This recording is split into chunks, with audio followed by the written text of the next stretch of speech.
All right, last question is from Elton.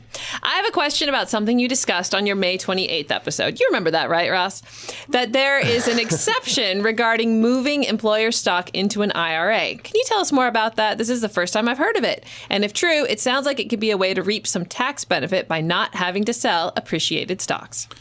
Well, so my first question, just going back to that actual episode, was that a discussion about net unrealized appreciation? Because that's what it sounds like the question is relating to. Yes. Okay. I don't remember exactly. Okay. All right. I'm going to assume that's what the question is about, Elton, because I think you're dancing around that. So net unrealized appreciation is essentially a strategy if you've got employer stock in your 401k to move that employer stock out as part of a rollover, but you kind of deal with it different in terms of your taxation.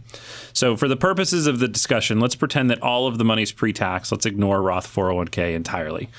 Okay, so if you've got a stock in there, and let's say over the years you've put $50,000 into that stock, and it's now worth $250,000 of value inside your 401k. If you roll all of that money into an IRA, it's going to move over. There's no taxes as part of that. But what does happen is they liquidate everything. They take you to cash, they send you a check, and you put that check in your IRA. At some point, when you start taking withdrawals, either because you need the money or because there's a required minimum distribution, all of that money that comes out is going to be taxable as income to you. NUA is a little bit different.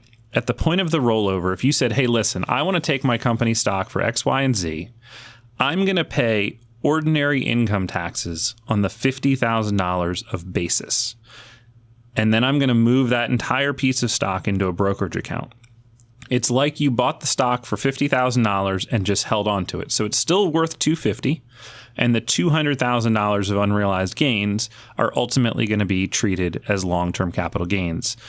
So the difference there is you're going to accelerate some income in the year that you do this, because you do have to pay taxes on the basis when you do it. And then you're ultimately going to treat that stock as a long-term holding in a brokerage account. So you're not moving the stock to an IRA, you're moving it to a taxable brokerage account or just an ordinary brokerage account. But if you have highly appreciated employer stock in your 401k plan, this is a pretty powerful strategy that could potentially save you a lot in taxes, because paying income taxes on $250,000 is very different than paying income taxes on $50,000 and capital gains on the other $200,000. So I think that's what you're talking about. If you've got highly appreciated employer stock, that's a huge opportunity. Make sure you don't roll over that 401k without talking to somebody or going through it with a financial professional to see if that makes sense for you. Because I think that's a big deal. And once you lose the opportunity, there's no going back. Yeah, I would second that too, because not every company stock plan is the same. There are different versions of it, different rules, and you definitely want to talk to an expert before you make a major decision about such a big chunk of change.